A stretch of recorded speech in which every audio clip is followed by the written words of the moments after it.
Bu shunchaki ultimatum emasligi ko'rindi-da. Masalan, o'sha yaqin mintaqadagi davlatlardagi elchixonalarning ko'chirilishi, ya'ni elchixona vakillarining, xodimlarining olib chiqib ketilishi davlatdan, ular oilalari bilan bu birinchi signal bo'ldi. Ikkinchi signal o'sha patrulda yurgan bir qator harbiy kemalarning bu yoqqa tortilishi bo'ldi.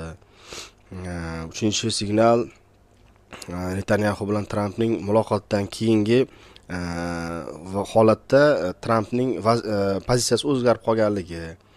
Ya'ni biz qatnashmaymiz, biz imkon qadar muloqotda qolamiz deb turgan paytda keyin Netanyahu bilan Tramp gaplashib, birdan vaziyat o'zgarib, hatto biz qo'llab-quvvatlaymiz, urushni AQSh aralashishi ham mumkin degan, hatto aralashadi degan ham pozitsiyani e'lon qilganligi, shu bayonot bilan chiqqanligi. Faqat vaqt masalasi turibdi hozir.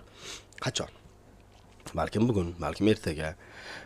Trampning har qanday ultimatumlari ham nima deydi, doimiy ravishda qandaydir barib oqibatlarga olib kelgan. To'g'ri, u aytganday qilmagan bo'lsa ham, lekin nimadir oqibatlar bo'lgan doim. Masalan, Rossiyaga ham ultimatumlar qo'ygan, boshqa qilgan, uning ketidan o'sha Ukrainaga navbatdagi yordam tasdiqlangan-da, ya'ni baribir qandaydir oqibati bo'ladi. Eronga nisbatan ham xuddi shunday ultimatum bo'ldi va uning oqibatlari bo'ladi albatta.